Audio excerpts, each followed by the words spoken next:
Hello दोस्तों, आज के इस वीडियो में हम जूलॉजी की book structure and function of coordinator की थर्ड यूनिट के एक इम्पोर्टेंट टॉपिक जो है पक्षियों में प्रवासन, ठीक है, माइग्रेशन इन जो बर्ड्स है वो हम देखेंगे कि इनमें देखेंगे कि इसकी डेफिनेशन क्या होती है, पक्षियों में प्रवासन क्या होता है, कितने टाइप का होता है, लक्षण क्या होते हैं, कौन से फैक्टर इफेक्ट करते हैं, सब कुछ एक ही वीडियो में देखेंगे। तो पहले हम वीडियो शुरू करते हैं और देखते हैं कि पक्षियों में प्रवासन क्या होता है।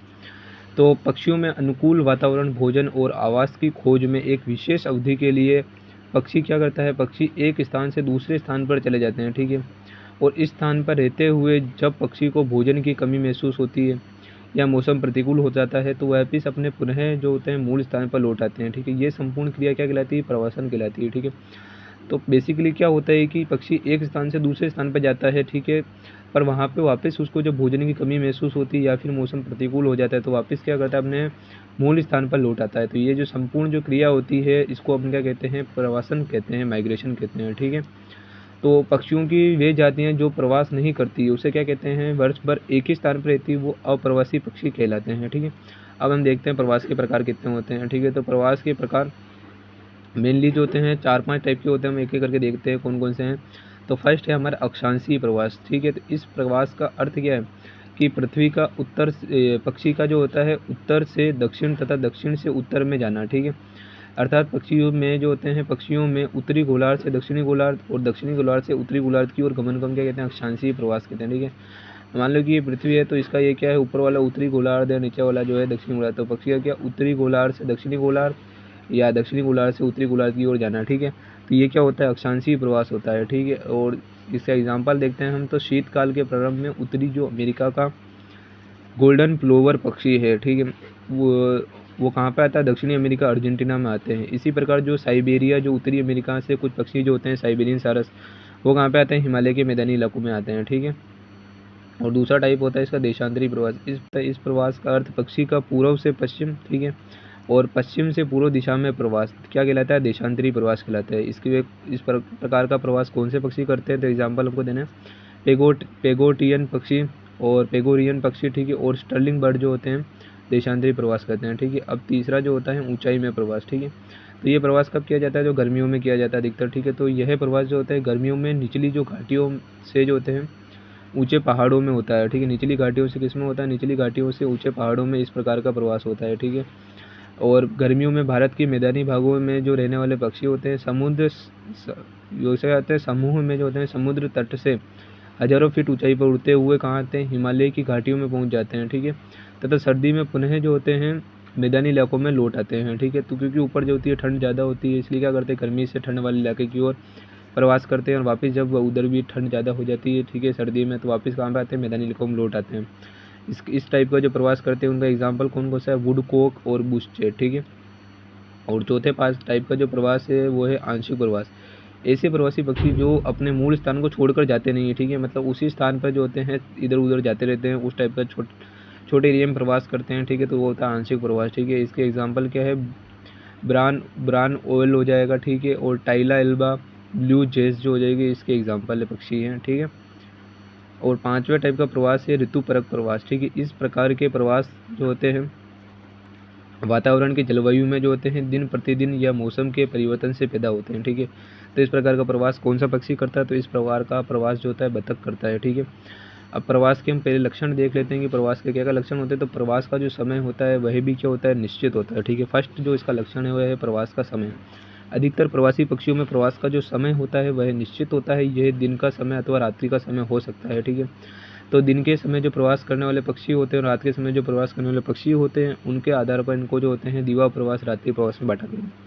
तो दिवा प्रवास क्या होता है, बेसिकली कुछ पक्षी जैसे कि अबाबिले, ठीक है, ब्लैक बर्ड, रोबिन, बाज, नीलकंठ आदि क्या करते हैं, दिन के समय उड़ते हैं, ठीक है। दिन के समय प्रवास करते हैं और अधिकतर कैसे जाते हैं, दल बनाकर उड़ते हैं, ठीक है। तो इनके जो प्रवास होंगे इनको दिवा प्रवास कहेंगे, ठीक है। ये बड़े पक्षी होते हैं अधिकतर, ठीक है।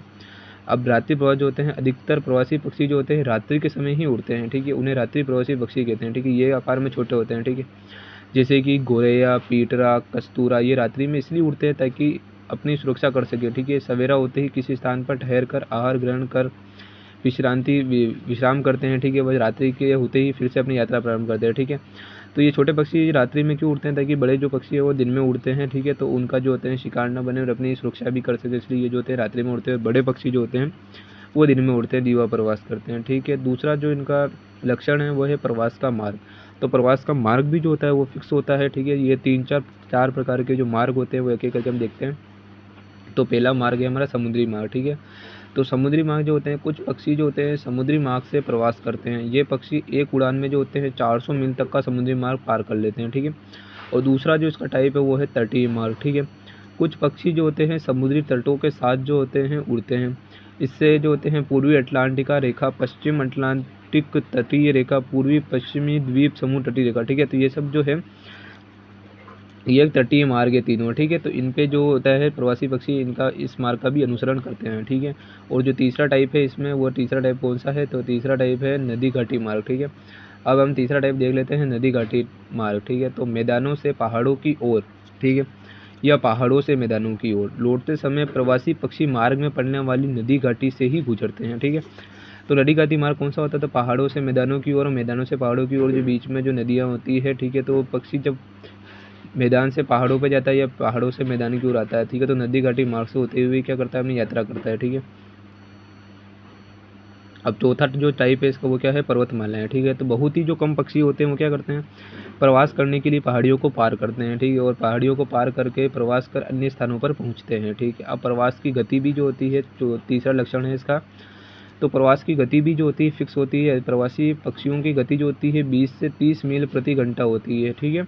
प्रवास की गति जो होती है वायु की गति और वायु की दिशा पर निर्भर करती है, ठीक है। बाद जो होता है वह क्या करता है, तो 40 से 48 मील प्रति घंटे की जो होती है गति से प्रवास करता है।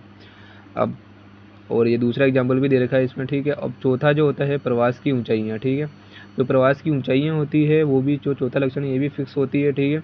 कुछ पक्षी जो होते हैं प्रवास के दौरान धरती के बहुत निकट उड़ते हैं, ठीक है। जबकि कुछ प्रवासी पक्षी जो होते हैं 30,000 फीट की ऊंचाई तक उड़ते हैं। छोटे पक्षी जो होते हैं 5 से लेकर 14,000 फीट व कुछ जो होते हैं 20,000 फीट से भी या उससे भी ऊंची जो होते हैं उड़ान भरते हैं या उससे भी ऊंचाई पर उड़ते हैं, ठीक है। अब हम देखते हैं प्रवास के कारण, ठीक है। तो प्रवास के लक्षण देखे हमने, अब हम देखते हैं प्रवास के क्या कारण है, क्या ऐसे कारण होते हैं कि पक्षी प्रवास करते हैं, ठीक है। तो पहला होता है जनन उद्दीपन, ठीक है।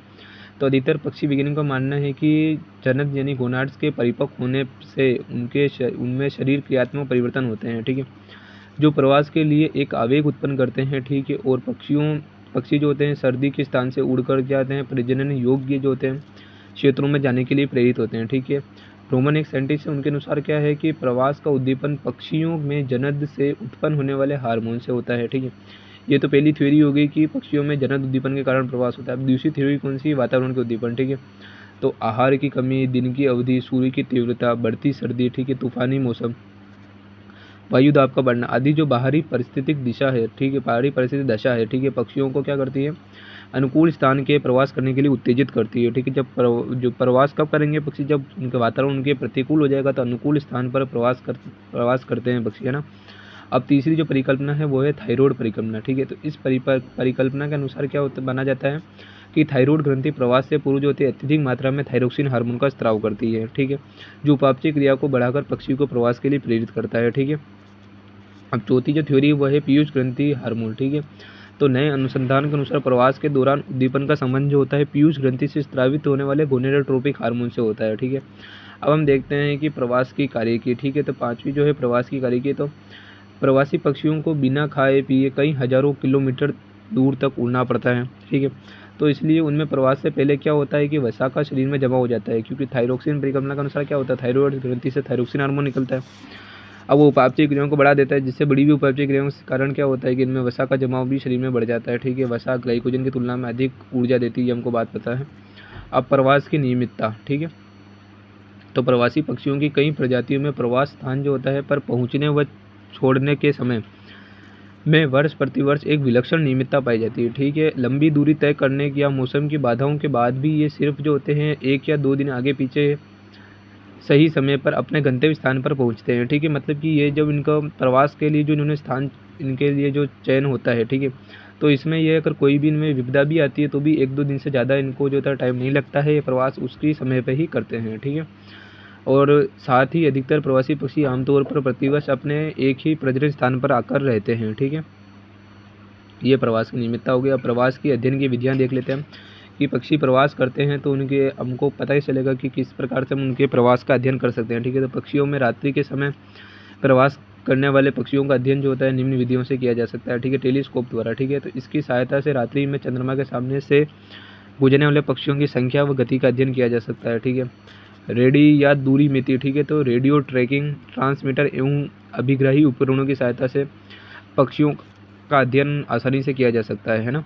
और तीसरा जो इसका अध्ययन की विधि है वो है रडार द्वारा। तो प्रवासी पक्षियों का अध्ययन रडार द्वारा आसानी से किया जा सकता है। ठीक है, अब जो चौथी विधि है वो है पक्षियों की ध्वनि को टेप करके। तो पक्षियों की ध्वनि को टेप रिकॉर्डर में टेप कर उनकी संख्या व गतिविधियों का आसानी से अध्ययन कर सकते हैं। इस विधि में जो होता है पैराबोली परावर्तक, माइक्रोफोन, एम्पलीफायर जैसे अत्याधुनिक उपकरणों का भी प्रयोग किया जाता है। ठीक है, अब अप्रत्यक्ष विधि में हम बेंडिंग एंड रिंगिंग विधि होती है उसको देखते हैं कि यूरोप में इस विधि का प्रयोग किया जाता है। ठीक है, इस विधि में क्या होता है कि पक्षी के पैर में धातु से बना एक बैंड जो होते हैं वह लटका दिया जाता है। ठीक है, बांध देते हैं जिस पर एक निश्चित स्थान का पता लिखा होता है। ठीक है, पक्षियों को पहचानने के लिए कई निशान काम में लाए जाते हैं जिन्हें पक्षियों की गर्दन पर लटकाया जाता है। ठीक है, जैसे पुराने ज़माने में कोई भी पत्र भेजने के लिए पक्षियों की गर्दन लटका देते थे, उसी प्रकार पक्षी की पहचान करने के लिए उसके स्थान का पता जो होता है लिखकर उसके पैर में या फिर उसकी गर्दन में लटका देते हैं ताकि वो कहीं भी प्रवास करता है तो इजीली पता लग जाता है कि वो उस क्षेत्र का पक्षी है। ठीक है, अब प्रवास की जो उपयोगिता है, प्रवास ज़रूरी क्यों है।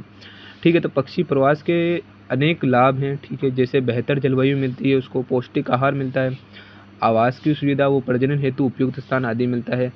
अब दूसरा जो पॉइंट है वो क्या है, यदि एक ही स्थान पर रहते पक्षी, ठीक है, पक्षी अगर एक ही स्थान पर रहते तो क्या होती है, बढ़ती हुई संख्या के कारण उनमें भोजन आवास के लिए प्रतिस्पर्धा उत्पन्न हो जाती है। ठीक है, जो पक्षियों के लिए क्या होती है, घातक साबित हो जाती है। ठीक है, मतलब उनमें आपसी जो होती है लड़ाई से उनकी जो होती है जनसंख्या जो होती है कम हो सकती थी, इसलिए उनमें प्रवास जो है अत्यंत आवश्यक हो जाता है। ठीक है, प्रवास यात्रा के दौरान विषम परिस्थितियों जैसे भूख, प्यास, तूफान, आंधी आदि का सामना करना पड़ता है, अतः इनमें अधिक सहनशीलता जो होती है उत्पन्न हो जाती है। ठीक है, अब प्रवास के कारण पक्षियों की छोटी छोटी समष्टियों में उत्परिवर्तन की संभावना भी बनती है जो उद्योग विकास के लिए अत्यंत आवश्यक है।